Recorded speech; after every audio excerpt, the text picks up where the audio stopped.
I'm so excited to bring you guys Jackie Prince. We just sat down and had an amazing conversation about her entrepreneurial journey, which is really an interesting one. She has such a creative soul and energy. She's done so many different things in her career path, from working at TikTok to Facebook, creative strategies, to now launching her own product, which is a clean house product called Guest on Earth.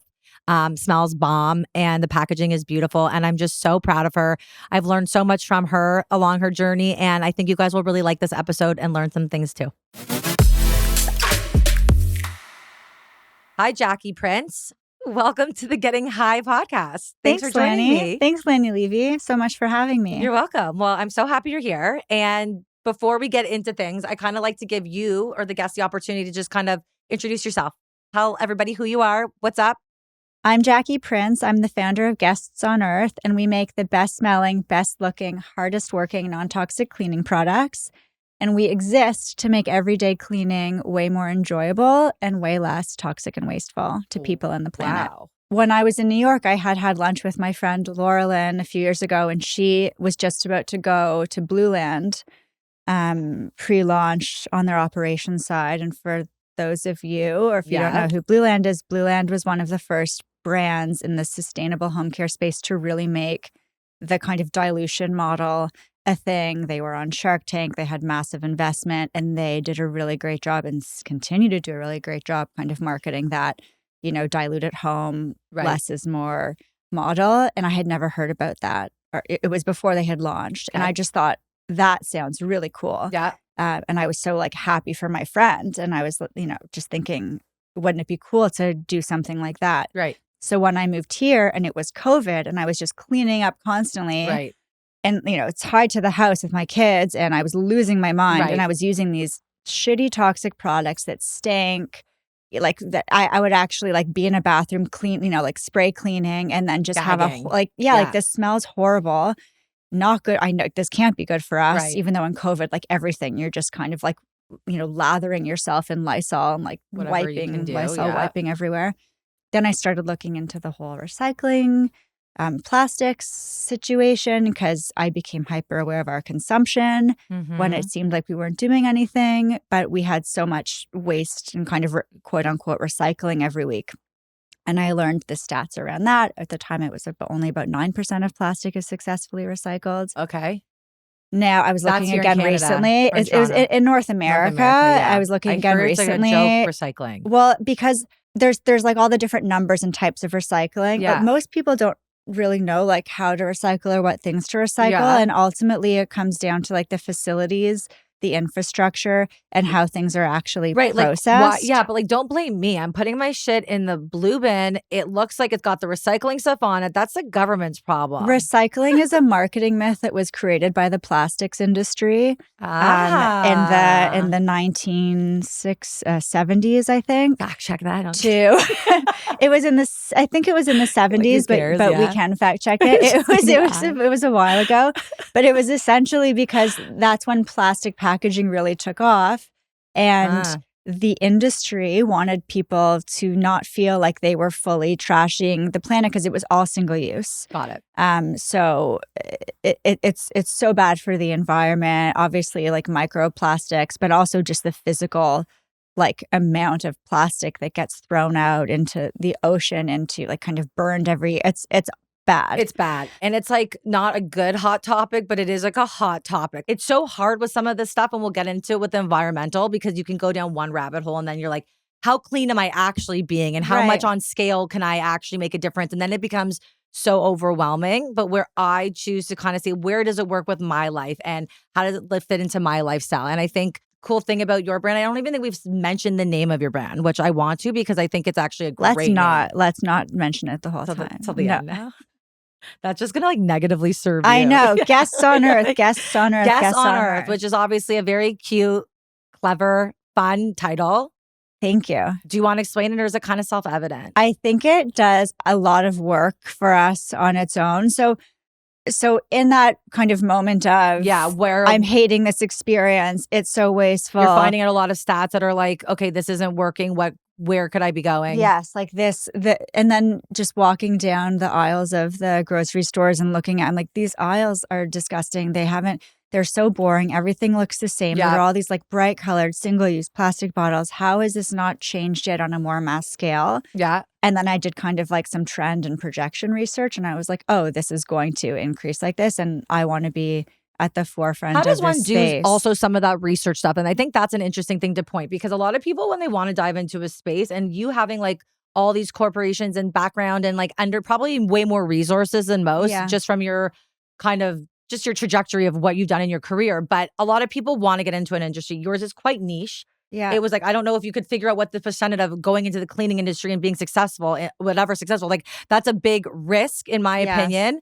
So to do the research, what are you referring to? Because I think a lot of people want to understand what that means. So at the time, I still had access to Mintel, which is a fantastic research resource that like a lot of ad agencies have access to. And they have all kinds of very well researched and detailed reports on a number of different industries and things.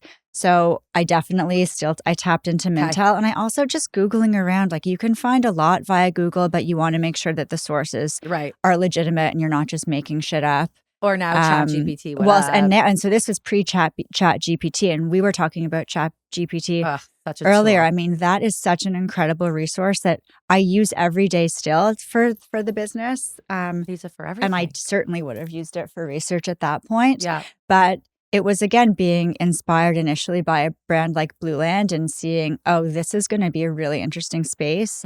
And it's like starting to heat up, and I really want to be one of the first to kind of make it and do it in my own way, not just do it the way that they're doing it, but how can I take this space and make it something that feels like really beautiful and premium, and like that smells amazing and looks amazing and feels amazing, that I feel great about using every day. And how can I bring that to market? And there was really, like, when you take a step back, there's so many people doing that in the industry for every other category. Yep. Like hand soap, moisturizer, Aesop, all these brands are doing it with everything, and you can think of it. And like laundry detergent, which I think something you're getting into, but like it's such a gap in the market. And today, I don't actually know if you know what's in this stuff, but like maybe you can help, because there's the product that I love that makes my house smell amazing. People actually broke, which is why it's not on right now. My kids were playing hockey and they knocked it over. But it's the hotel collection. Do you know what I'm talking about? So like the one, and any like luxury hotel, basically the Edition, anywhere when you walk into a hotel and you're like, this smell is the most bomb, amazing. I want to be swimming in this. Yeah. It's all through this one company. And now they dupe it and they sell them to have personal sizes in your home. Oh, cool. So like my house smells like the Wynn or the Encore or, the Costas Hotel in Paris. Like it's amazing. But I feel they say it's non-toxic, but all the stuff with like scents and candles and what's coming out in news, and like and having kids and dogs and pets, people are like so the scent game is a really tricky area because you want it to smell really good and fresh and be current. But I feel like now they're saying there's so many toxins and stuff going into it. So I'm like, but I want my house to smell like this, and I want to trust what they're saying, but I'm like, how good is it? Now I'm getting air purifiers also to contour, so like, but I'm like, what's going on? He's like, is it worth it? So the scent thing is really interesting because, well, from a candle standpoint, like all these luxury candle brands have it's paraffin wax, which does hold scent better than like a soy-based candle. But, paraffin is a petroleum-based like byproduct. Yes. And they definitely use like a lot of chemicals. Now, we can have a conversation about like, clean synthetics, quote unquote. Yeah. And, I don't know exactly what's in a lot of but certainly like it's synthetic, because also synthetics hold scent. The throw is like the term. The throw is like how far.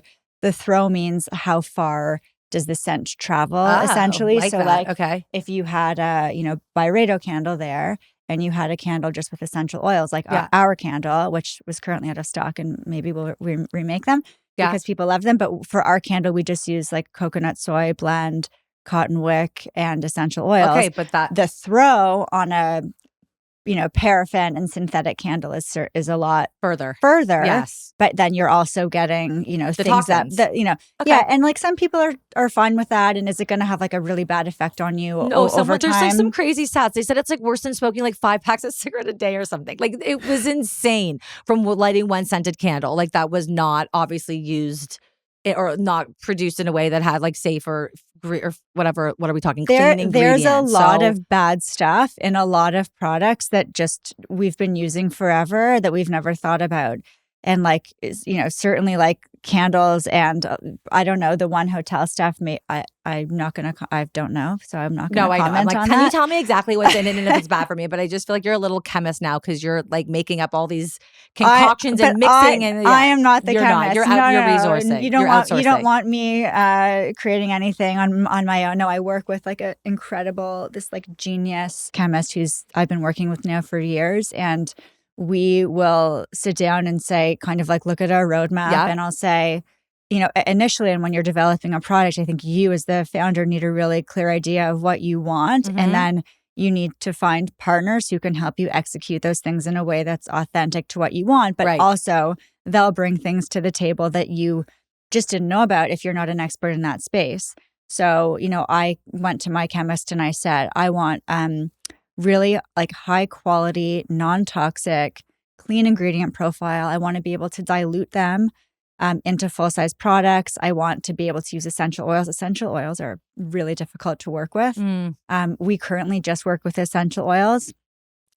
Our laundry product, which is launching, is going to have some synthetics in it as well, because in laundry, which this is something I didn't know, if you just use essential oils, unless you're using like such a high concentration, which a lot of people will be sensitive to, synthetics, similar to candles, the scent stays longer. And if you're putting in scent for scent, the whole point is to be able to smell it. So we're doing an unscented version as well and a scented version. Smart. But I think having like a really clear brief to whatever partners you're working with, and then being able to be collaborative but not compromising on things that are important to you is really important. So, well, because as you grow, let's also talk about the products right now because we haven't even covered them. So you have how many products currently on the market? So we launched initially with an all-purpose cleaner and a foaming hand soap. And again, the model is you dilute a little bit of concentrate with tap water or distilled water and then shake it, and it instantly becomes the full size. And the product. bottles, guys, are beautiful. I've been like kind of part of the process, the design process. What? I'm like kind of in like, what am I? Am I a founder? Am I co-founders? You are an early, we can call you consultant if you like, on scent. Okay, remember? I'm not so bothered by the title, but I feel like I've been really invested. Let's just put it that way in your journey. You've been a really fantastic friend and cheerleader and supporter Thanks, babe. Throughout. Because before we launched, I remember I came over with like 20 scent samples. It was during COVID. We sat in your backyard with Brett. Hey, Brett. And we smelled 20 things. And because I do trust myself a lot and my gut, but I also I want other people's feedback, before obviously I come out with something. Right. And there has to be this, and with launching any product or business, even with this podcast, launching it, it's such a push and pull. It's like, we were just talking about this. Like, you want to advocate for yourself, you want to advertise, you want to talk about it, you want to be proud and boast and do things, but it's so uncomfortable sometimes, you know what I mean, to be putting yourself all out there and taking those risks, and then on top of it, marketing yourself. So I feel like it's really, I'm hearing from you at least a lot now, because there's been so much progression in the brand too. Let's talk about a little bit of this upheat, because I feel like since the past 3 months, the brand's been really blowing up. Yeah. And I don't know if it's the kind of overlap with this really clean angle that everyone's now finally getting on board with. I think there's so many podcasts, there's so much information that's out there that's relevant about how it's also a little bit more tangible now that we understand how it's affecting our bodies. So these changes that we can be doing are that simple. Why wouldn't we do it? Yeah. So I feel like there's a lot of good, just synergy to let this kind of just take off. For sure. And so there's a lot of different elements to it, right? We have the sustainability angle, we have the product angle, the dilution, the wellness angle with the scents. As a marketer, I know you can't talk about everything at once. So lucky for me, the name Guests on Earth was available. That was the first name I came up with, and the URL was available, and the social things were available. So the name does a lot of hard work, I think, in terms of communicating that we are, a mindful, sustainable brand. I don't lead with that in our communications because I think it's becoming more table stakes, and I don't think that a brand in the long term is going to continue to win just based on saying that they're sustainable, because hopefully in a decade, like everything will be sustainable. So from like a growth standpoint and a customer standpoint and a marketing standpoint, I really try and focus on the product experience, because we have created, like, yes, it's more sustainable, but beyond that, if it's not delightful to use and experience or better than what you're already using, you're not going to continue to buy it. No. So it's so important. It's always been so important at the end of the day for us to create a beautiful product that, you know, works really, like, so our bottles are aluminum and reusable, but they have this really nice kind of soft touch matte texture to them. The soap, you know, the soaps are super hydrating. They have a lot of skincare ingredients in them. We have a dish soap as well that dilutes from a liquid to like a thick gel, which is really hard to do. Our laundry product that's coming out, like, we've tested it against Tide Free and Clear. We tested it against Dirty Labs. Like, where I only want to put things out that are, you know, we of course we tested our all-purpose cleaner before we launched it. I only want to put things out that are going to be competitive on the market, because to have a subpar product that just happens to be sustainable isn't going to be sustainable you had from a business standpoint. You had to hit all the categories. It had to look good, it had to work, and you had to then market the product. Yes. But I do agree, Guess on Earth as a name, as a brand, it really does read what you're trying to achieve. And I think that that's smart, not to put all your energy where that's going to become less of the focus, where everyone kind of naturally shifts that way. Focus on what the actual product's offering, which I personally have been using it since I was in the group A sample group. And it's really fucking good. Thank you. Like, it just is. I'm such a scent girl. I've always been like, that's my thing. I like my perfumes. I need it to look good. I need it to smell good. And I want it to be unique, you know? And you kind of check all the boxes. And the kicker is that I like it when it's out on my counter. Yeah. There's very few products that you can sit beside my beautiful tabletop and my marble and everything, and you look good. And it does. And I have it in my kids' bathrooms, everywhere. I'm just such a fan, and not because I'm just a friend, but really because it smells good and it does the trick. And like, I literally did the comparison. I've like done it because I've also just like ran out of products and had Windex. So like, I've used other, well, you know, but like other products. I had to. I didn't want to be wasteful. I'm out of here. I didn't want to be wasteful and not finish the bottle, Jackie. I'm obviously kidding. No, but that means a lot coming from you, and that's also why you were one of my original scent testers. So we have two signature scent blends that smell very different to what's in the category. So we have the Citrus Oasis blend, which is more a kind of spa-like, minty, citrusy. Fresh. Yeah. And we speak, like, I always speak about it in terms of like the top notes, middle notes, and bottom notes, because we approached it like, just like I had a brief with my formulator, I had a brief with the fragrance company that I work with, of like, this is how I want it to make people feel. These are the notes that I want it to evoke. And then we have our woodland scent, which is just, it's so fantastic. It's a bit like sexier and more. There's some, sandalwood and vetiver and frankincense and pine. And anyway, so they're both fantastic. And then we're launching with laundry a new scent, which is called Green Hinoki. Ooh. And has some, again, like, we like the Hinoki. The woodsiness, but also some floral, and it's really fresh. Where are we buying this? Where are people buying this right now? Okay, just so like guestsonearth.com. You can come to the website, get everything there. Well.ca as well. We are at Cocoa Market. Yeah. We're about to be at Good Neighbor again. Amazing. We're at Summerhill Market. We're at Erewhon in California, which was a big one. We're at Happier Grocery in New York. Amazing. And it's really interesting because we've had tons of inbound interest recently with the tariffs and from Canadian customers. Yes. So we're about to be in tons of other really fantastic retailers over the next few months as well. Okay, so we know the beginning of an entrepreneurial founder's journey is challenging. There's a lot of things going on. Are you raising the money yourself? Are you going other places? What's going on? How did you kind of start that whole world? There's so many startup costs, getting the bottles, the solutions, the marketing, you name it. It's all on you. So what did you do? What happened? So for Guests on Earth, we've been bootstrapping the entire time. So initially, it was shareholder loans that myself and initially I had a fantastic co-founder. So we both put in some money, and we got a government loan called a Futurepreneur loan, which is Futurepreneur in the BDC. Okay, that's here in Canada. It's here in Canada, just so people know that's great. Okay, and how much was that? Do you mind me asking? $40K. It was a $40,000 loan. That's incredible. Yeah. And do you have to you pay it back monthly on installments? Okay. We also applied for and received a few grants. I definitely recommend that if you're a founder and especially if you're bootstrapping, to look into grants. What do you keep on saying? Am I supposed to know this word? Bootstrapping? Bootstrapping. I'm strapping my boots. That's like when you're going to fundraising. That's what they say when you're going to fundraise. No, fundraising isn't bootstrapping. Bootstrapping is being super lean and kind of pulling together as much as you can, kind of on your own, without fundraising. And a lot of companies start by they'll initially bootstrap and then they'll move into to capital, to fundraising, which is our path as well, as we're kind of moving into that right now. But I would recommend. So, okay, sorry, just to be clear, anything else other than you've gotten from the government and grants, and you're putting everything that you're making out of the business and sales back into the business? Everything goes back into the business. Do you take a salary? No.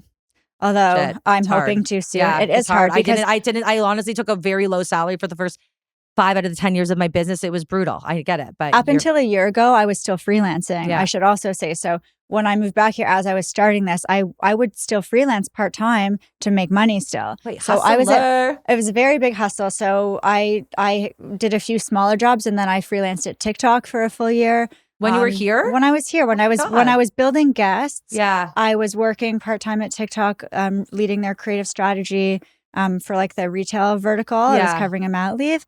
And then, so that was a year-long contract. And then I had another year-long contract at Ogilvy on the global team working for Unilever up until a year ago. So last May, that contract finished. I got so physically sick because I was working. I ended up working 30 hours a week for that. And I was working, 30, 40. I was working all the time. You have 2 young kids. And I have 2 young kids. And I would work every night until 11 p.m. And I got so burnt out. I got really sick for a month. And then I was like, you know what? This business needs my attention. I physically can't do both things. I believe in this. Yeah. My partner, Dan, believed in it. And so I haven't taken a salary for a year, which is one of the reasons that I am likely going to go into a friends and family fundraise soon. Not just for my salary, but our progress recently has been so incredible and unexpected and quick that it's we know that this is working, and now we need working capital to scale what's working, but also to do all of the exciting stuff I wanted to do for so long from a brand building standpoint, because that's what I love and that's what I'm good at. The creative outlet. It's one thing to push the product in and day out. And the operations and the logistics, so much of my time has been on operations, logistics, customer service, product development. So little of my time has been on brand building and marketing, and that's what my background is in. Right. So I've been bootstrapping this whole time. And there's also other kinds of capital that become available to you. For example, Shopify has Shopify Capital, where they look at your store's analytics and then you just see your offers. And our offers keep getting better and better through Shopify. So transparently, we're looking at taking a little bit of Shopify capital, and then we'll likely kick off a friends and family round very soon. So things are going well. Things are going well. It's expanding. It's exciting. Yeah. But it took a long time. We just turned 3. Nothing happens overnight. We definitely spent a lot of time initially, figuring out the product market fit. And I'd say in the past 6 months, we've really seen, okay, we have product market fit. Okay, let's go. That feels like a very healthy growth in terms of a business growth. Feels very, it's totally unrealistic to think that you're going to be turning profit from day one. Unless you're Kris Jenner. Right. Unless you're coming in with that, but you're not. So I feel like this is that's the goal, right? Build a product that works, know that, and then market it and scale it. So sounds like you're on a good track. Yeah. That's very exciting. And if we want to touch upon the tariffs, because it's kind of like a wham topic, but it's really pertinent, right? Yeah. Just being a Canadian business, and it's really impacting so many people around Canada. It's really just the whole thing's so stupid. Yes. But unfortunately, it's affecting businesses, small businesses. We're not able to get the same resources we were easily allowed to get, and the costs are going up in an exorbitant way. So how is it impacting you at all right now? So it's interesting because my initial response was panic. Because we're in a place now where we're starting to scale the business, which is really exciting. And we're scaling a lot in Canada, but the also aim is to scale into the US market, right? And of course. Then placing a tariff on our goods coming into the US, is a scary thing, and it just makes everything more complicated. So a few things in terms of how it's impacted the business.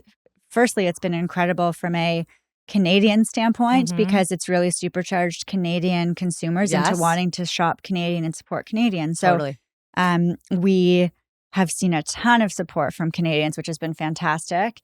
And then on the tariff side, there's ways of us getting around that in terms of, we actually charge the same price, Canadian and the US, and we have the conversion rate. So we will have to increase our prices in that market, but not by 25% in order to still, make the margins that we need to make. Okay, so you're being resourceful. I think that's great, though. You're working around it. You're not seeing it as like a barrier. You're just saying, okay. It's another thing. It's another challenge. It's a big challenge. It's a big challenge, but it's kind of like being a small business owner. You're just every day, something that you didn't think was going to happen happens, and you just need to. It's like anything and anyone in any situation. And then when you're running a business, it's creative problem solving, right? And how are we going to, figure out a way to make this work for us still? Right. Okay. So cleaning products, sounds like you're nailing it. We're proudly Canadian. Proudly Canadian. You are finding your footing in terms of just like feeling good in life and yourself. You're finally comfortable marketing yourself. I see you. I hear you putting yourself out there, being more confident. No, like it's really good. No one's going to fucking sell yourself. You have to do it. At the end of the day, who's selling this brand? It's your brand. You've taken it on. You've done all this creative work. Like, so it's one thing to see an advertisement. It's one thing to hear from the founder, like exactly why it means the world to them and why they're doing what they're doing. So you've done a few other things. Like this seems to be going well. We're sticking to this. You've also were an author for a bit. Yes. So I really want to jump into that. We can, but I just want to that point. Yes. I saw a friend of mine shared a fantastic meme the other day. Okay. That was like it was a top and a bottom split screen. And the top was idea, chill, like not much. Idea, chill, same. And then the bottom was idea, cringe, everything. That I'm totally messing it up. But I get what I just actually got shivers because the cringe is exactly where it's cringe. I've been learning to live in the cringe. Which is another way of just saying discomfort, because I've really learned over the past, 3 years. 3, 2, 1, that if I'm not uncomfortable, like that the most growth for me, for me, both personally and professionally in the past few years has come completely from discomfort. Okay. I love that. And being okay in it. And being like having to get just comfortable in the fact that you're going to be uncomfortable. And that's that. Then that's that. That's just and you're prioritizing what you want in that moment, and whatever else happens is happening. And but that takes so much confidence. I want to say, and in turn to build it. But even just to do that idea, it's not do something, stay still, like action, cringe, thought, movement, that type of world. It's the same thing. It's and you've done the same thing. I mean, this is an example of that. No, and it's the cringiest thing I've ever done. Every time we do this, I say to Dahlia and everyone, I'm like, I can't believe we shoot something, we do something. I can't look at myself. I don't want to boast. I hate every aspect of it. But and you know what? I wake up every day on a Thursday when we film, and I'm like, I have such a pit of anxiety in my stomach. I have a question: can I do this? Why am I doing this? But then I'm like, but I want to. So why am I making this not fun for myself? Like this was what I chose to do.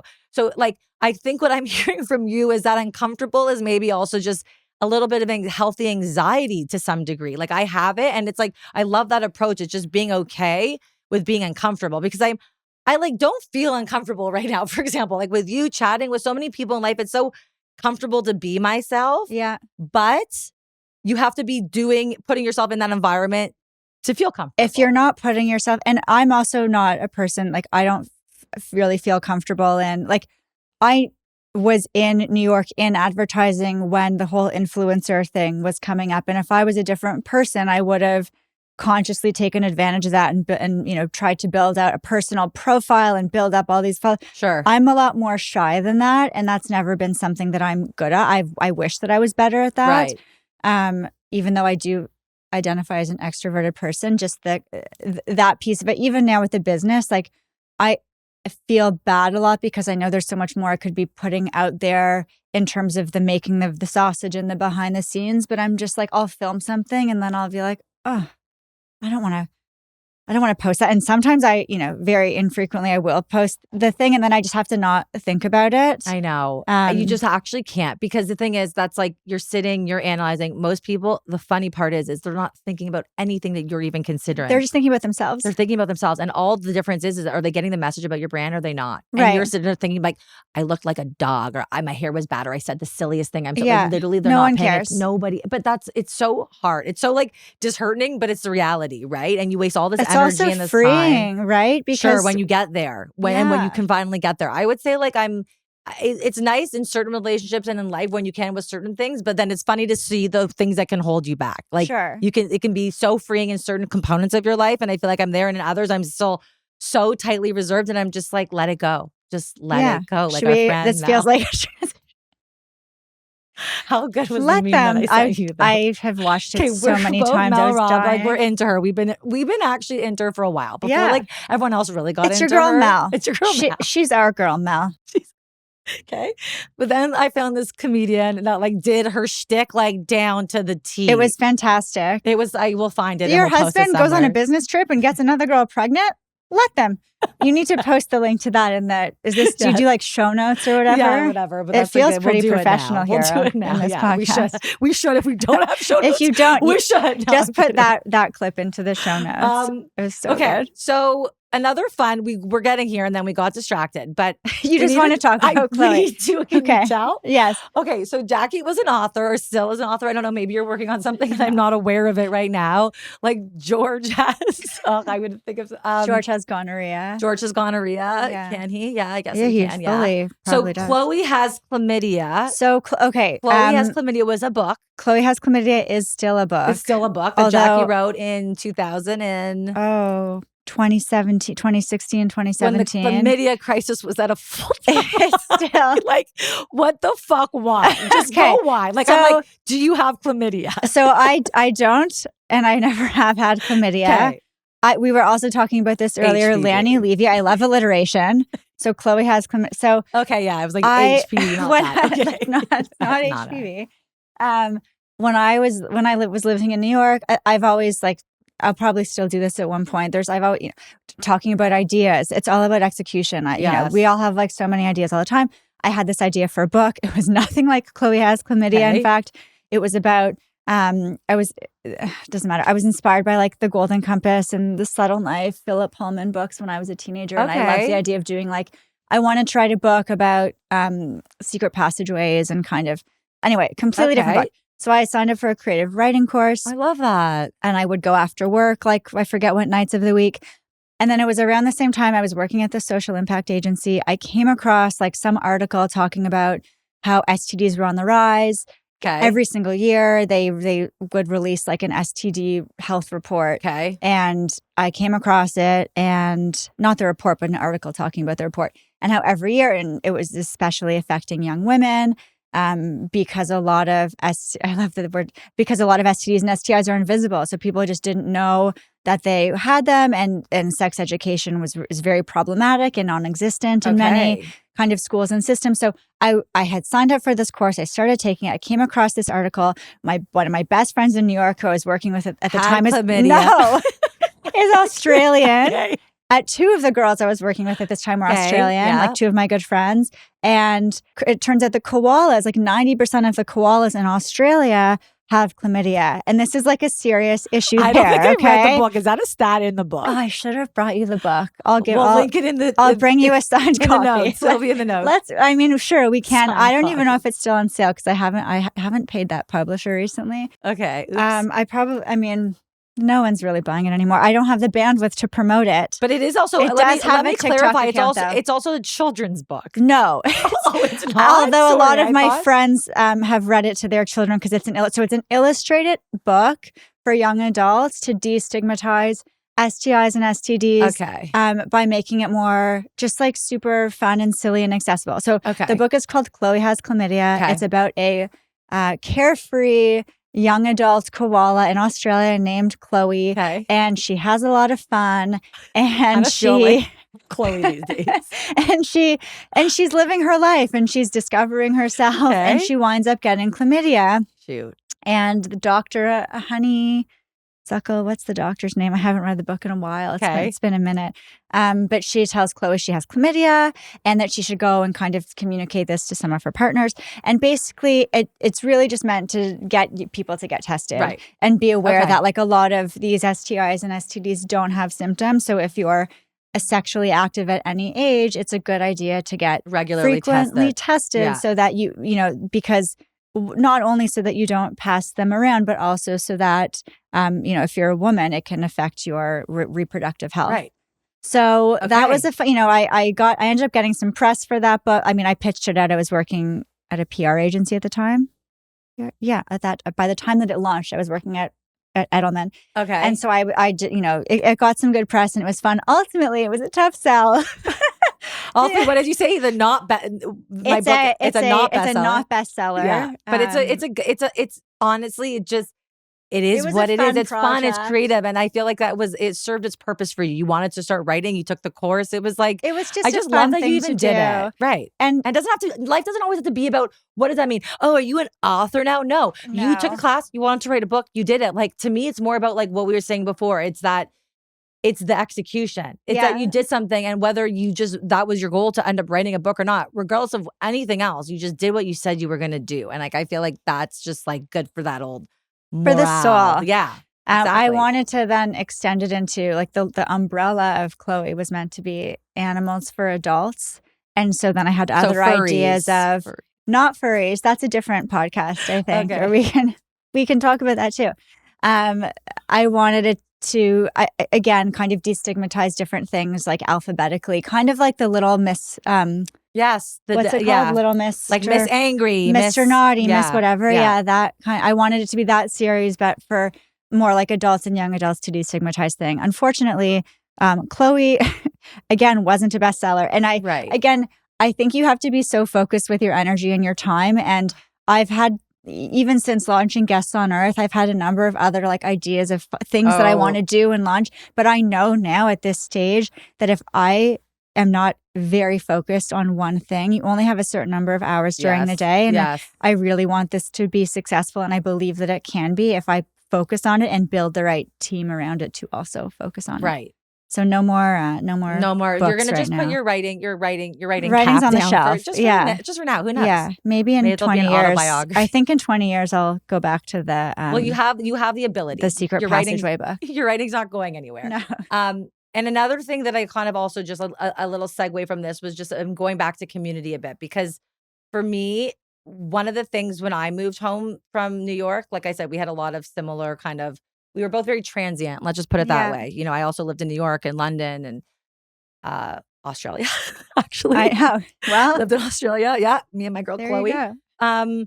So I've lived in a lot of places. I came back before you, 2013, but I was starting a business at the time, and it was kind of novel in its own way. And I wish that I would have had more support, you know, as a woman, as an entrepreneur.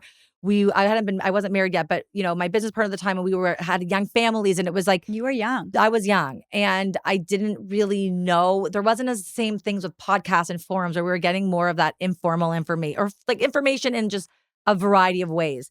So when you moved here, you had this wonderful idea of starting a community and bringing women together, specifically founders and entrepreneurs, to network, to talk, to just be able to learn, right, from one another about what was going on in their own respective worlds. How could, you know, what they're doing impact you, or vice versa? And it was just, I gained so much from it, from like, and not even in terms of just like, oh, like business ideas necessarily came out of it in terms of it, but it wasn't like so tangible in terms of just knowing people, familiar faces, industry, packaging, you know, things that when you're hustling and you're doing all the different roles as a founder or an entrepreneur, you don't know what to do. You don't know how to do it. You have to do it yourself. You don't have the budget to pay someone else to do it. So talk to us a little bit about what inspired you to start the Female Founder Hangout. It's not let's say that again together. Female Founder Hang. I should give it a name. That's like kind of like what you would see in an encyclopedia, but I get it. Yeah. So when I was in New York, I started a little community called Tits in Tech. This was over a decade ago because I actually had another startup when I was in New York on the side of my full-time job called Insta Derby. Do you remember Insta Derby? Yes. Shout out to Insta Derby. With the donkey. I walked around with a horse mask in my purse for 2.5 years, and it was like weekly themed photo competitions, pulling in Instagram's API. Anyway, we won't get into that. But when I was there, I found it helpful to kind of, because I didn't know anything about starting anything. Yes. So the best way to learn is to talk to people who have done that. So I found that community helpful. It was, I did it with another girl. It had a really fantastic group of women who would meet up. When I moved here, I didn't have an intention to build that or to start that. It was more, I knew what I didn't know.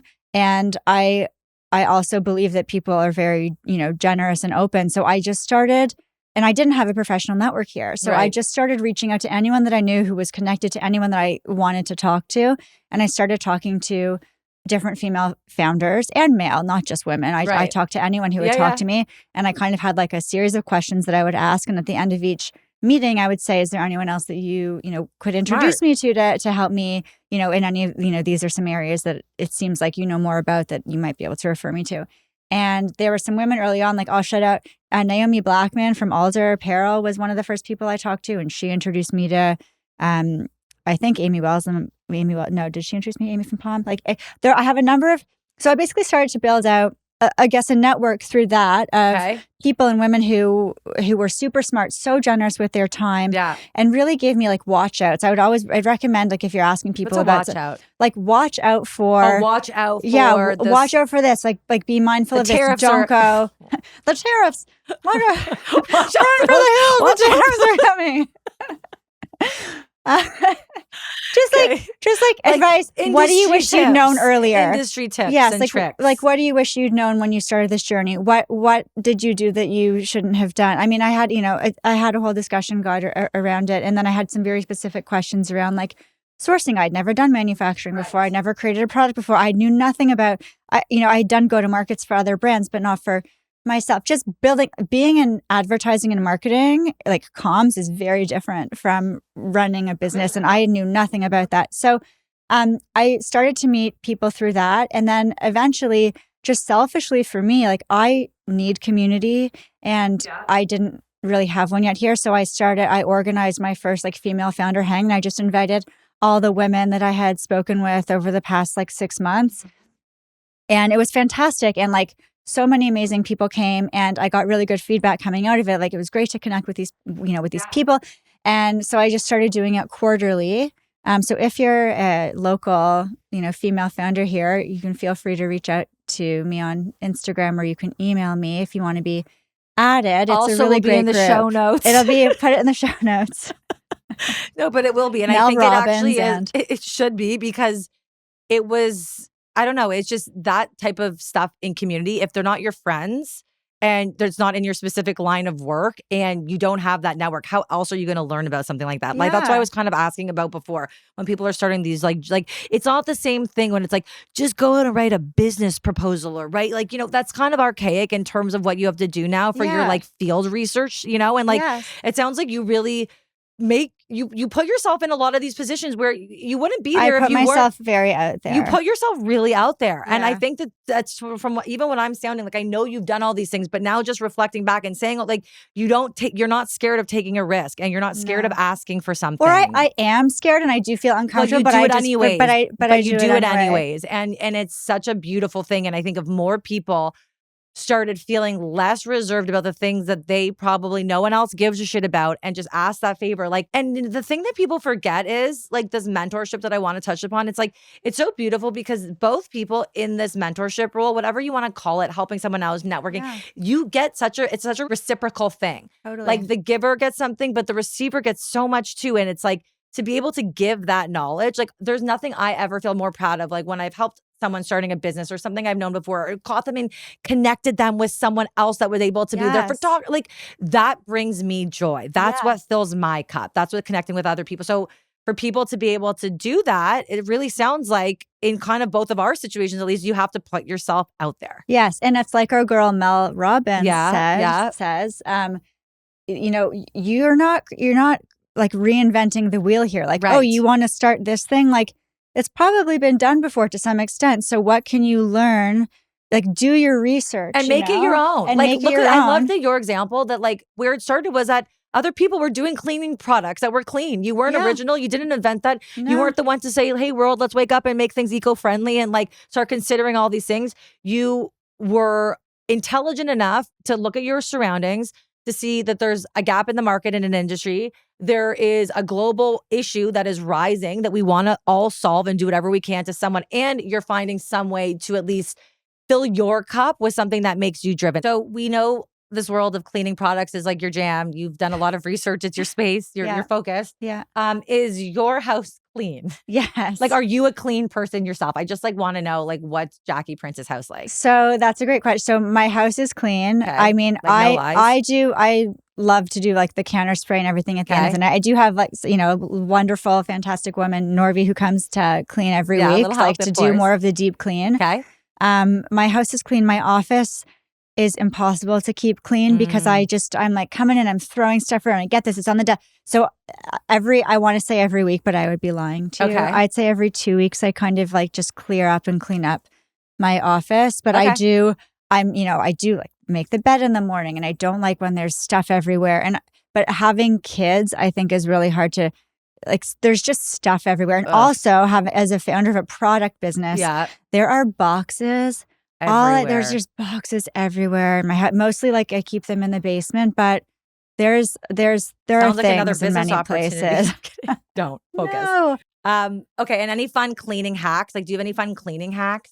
Oh, that's a great question. Because I feel like, I don't know, like I love cleaning. My house is always immaculate. I'll like boast, like always. Dahlia will come in and we'll have a meeting at 9 a.m. and she's like, didn't you just have your kids? And I'm like, yeah. It is immaculate in here. It's like, I really take pride in it. I use the Guess on Earth product for every counter space. Seriously, checked it with my designer. Do you like judge friends that don't use your product? No. I was just thinking, like, I'm like, I actually use it because I like it. And like, if I came in and had like a soap and all these different things, would you be like, bitch? Do you know what? I think initially I took it personally if people in my life weren't like buying it or supporting it, because it was just like I was so focused on like, okay, I'm doing this thing, and don't if you're you not, love it as much don't as you me? Don't you want to support me? And now I certainly recognize when I see who buys online, and I see who posts. I see you, and it makes me feel really good, and it does make me feel very supported. But at the same time, I certainly don't.